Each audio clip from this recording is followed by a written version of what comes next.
Hi there, in this Anytype video, I'll discuss new features in the desktop version 0.39. First up is Webclipper.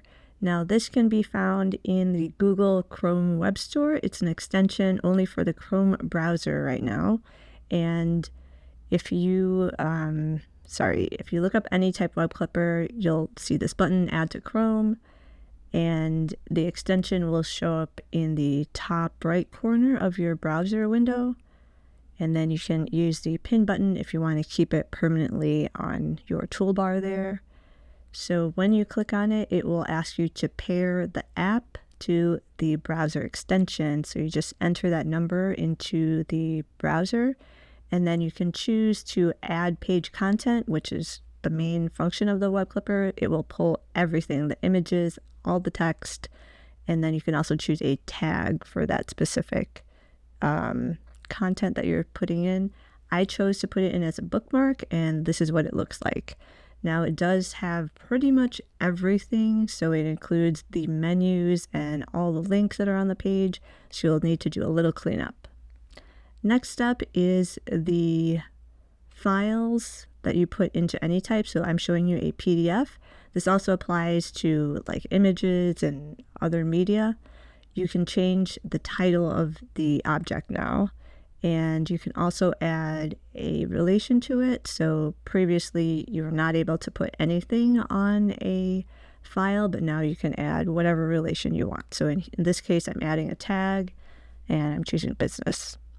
The next update is the Anytype gallery, and in version 39 you can access the gallery directly from your Spaces menu. It's here on the right, and this gallery contains a lot of free templates that you can use to get started with using Anytype. For quality of life updates, so these are just small changes to make it easier for your workflows and to navigate around Anytype. So here, if I'm selecting these two items and I right click, there's not a lot of options here. Like we've got change type, duplicate, move to bin.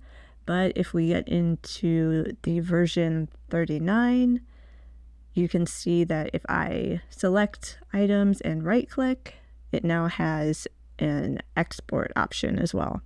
So now you can send your objects directly from a right click into the export menu.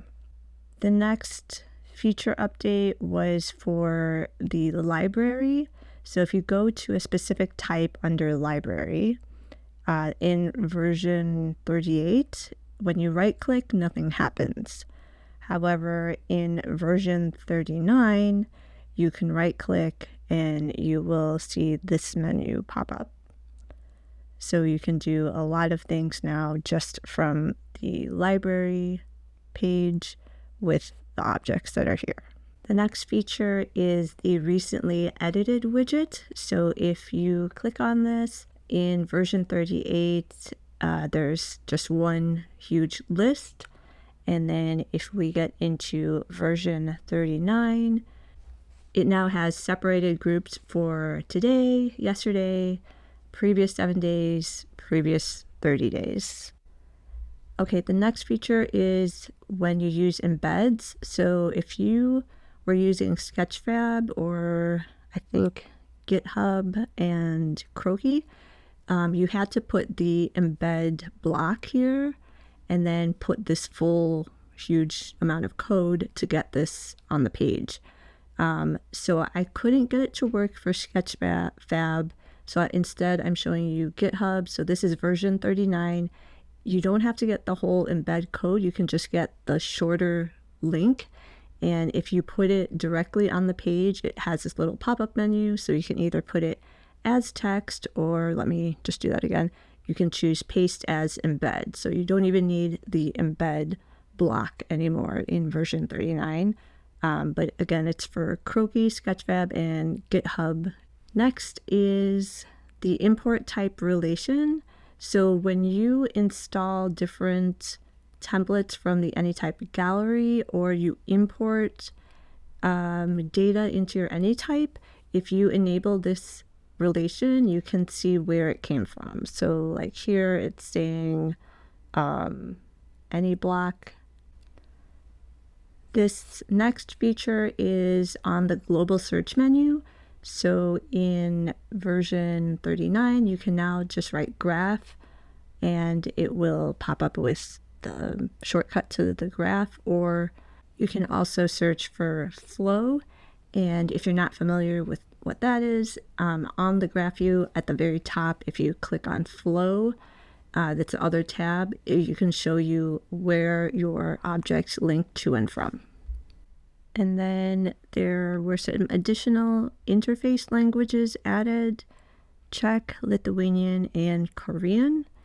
And just as a note, Anytype does not yet support right to left languages.